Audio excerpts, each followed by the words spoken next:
Brasil, um país continente. 47%, quase a metade de toda a América do Sul.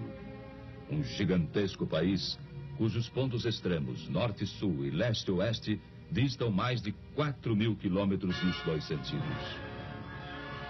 Um país difícil, que em seu imenso território poderia colocar lado a lado toda a Europa, menos a União Soviética, a América Central, o Japão, a Tailândia, Israel, e ainda sobraria espaço. Este é o Brasil cuja história começamos agora a rememorar. Foi este país gigante, este Brasil de dimensões continentais, o cenário dos fatos que vamos iniciar neste momento. E que começamos a recordar na imagem de jovens que ainda eram crianças quando tudo aconteceu, ou de crianças que nem sequer haviam nascido quando tudo se passou. Dos que não puderam viver as experiências daquela época.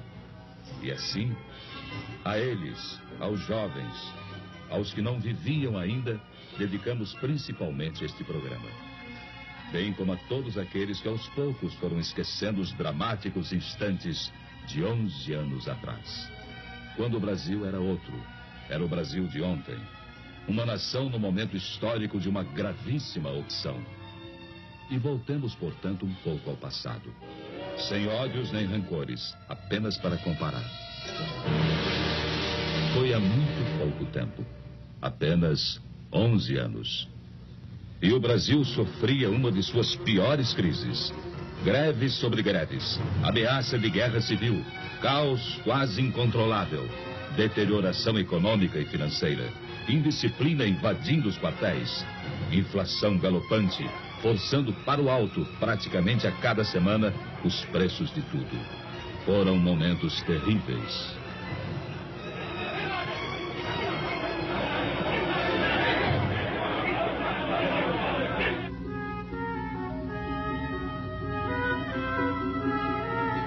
Naquela época, você podia ler a manchete de que era pedida a falência do Banco do Brasil.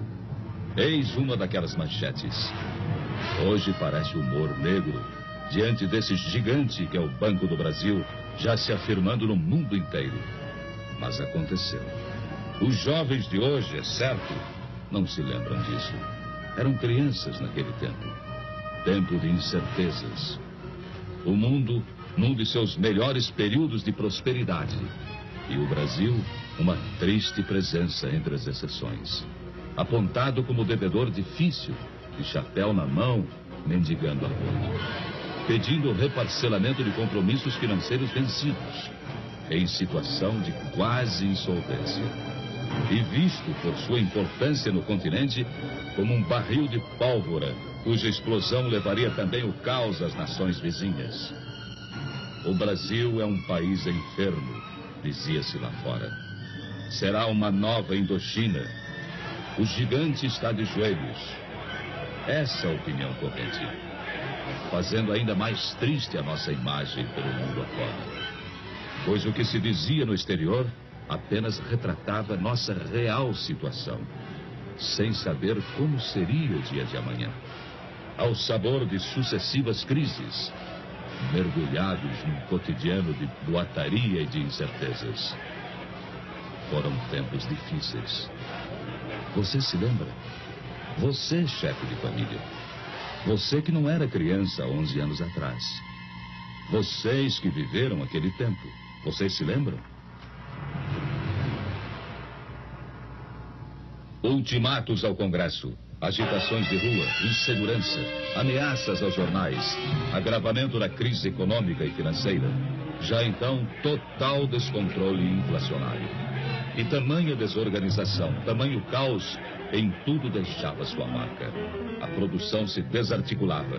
Faltavam os gêneros de primeira necessidade. Pedíamos de joelhos aos credores que esperassem por nós. Havia greves ao menor pretexto, filas para tudo.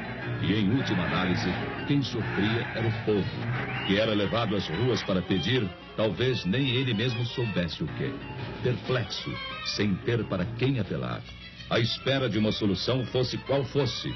E por pior que fosse, melhor seria do que solução nenhuma. pois aos poucos o país ia resvalando para o impasse final. Você se lembra? Facções extremistas ameaçavam entrar em choque e não faziam segredo da posse de arsenais e depósitos clandestinos de munição. Era o caos irremediável que chegava a passos largos. E sobre o caos brotavam já o suborno e a corrupção. Estava se armando o cenário para o capítulo final do drama. Um drama de consequências imprevisíveis e que ninguém na época poderia dizer ao certo como iria terminar. Pelegos, agitadores, bajuladores e adesistas, aventureiros e por trás deles o comando vermelho dos comunistas. E até gente séria, idealista, mas iludida. Havia de tudo. Havia de tudo naquele imenso caldeirão fervente em que se transformava o Brasil. Você se lembra? Não se sabia ao certo quem estava mesmo à frente do país, quem dirigia os destinos da nação. Por isso, não podia haver comando, nem disciplina, nem ordem e nem progresso. E muitos donos se diziam os verdadeiros donos da situação. Foi há 11 anos atrás. Há apenas 11 anos.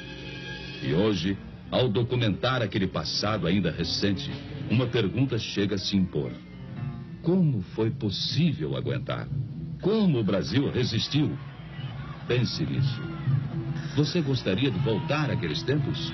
De experimentar as mesmas angústias? De sentir as mesmas incertezas e inseguranças? De voltar ao Brasil de ontem? De ler as mesmas manchetes e ver os mesmos espetáculos? A resposta fica com a consciência de cada um.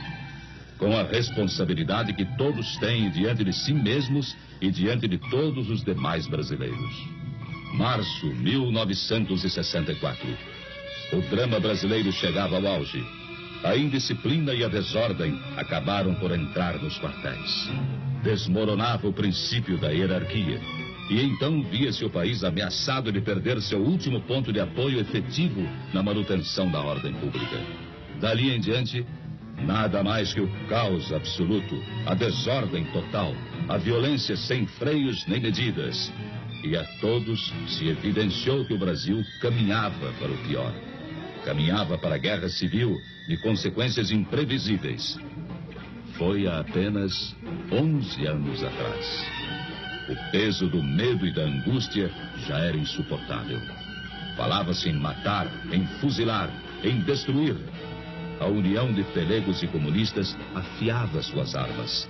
E tudo indicava que nos próximos dias, ou nas próximas horas, brasileiros se lançariam contra brasileiros. No norte, no nordeste, no sul, nas cidades, no campo, em toda parte.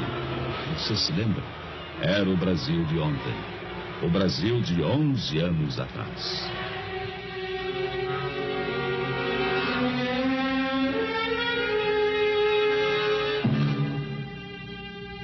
Foi no último instante, quase no momento derradeiro. E quando o país estava à beira da guerra civil, quase em pleno caos, alguma coisa aconteceu. Era impossível continuar suportando tantos desmandos, tanta incompetência, tamanha anarquia. E o clamor de vozes conscientes encontrou eco em soluções inadiáveis. E as Forças Armadas, elas próprias, mais do que ameaçadas, foram chamadas, praticamente intimadas, a cumprir a missão que o momento lhes impunha.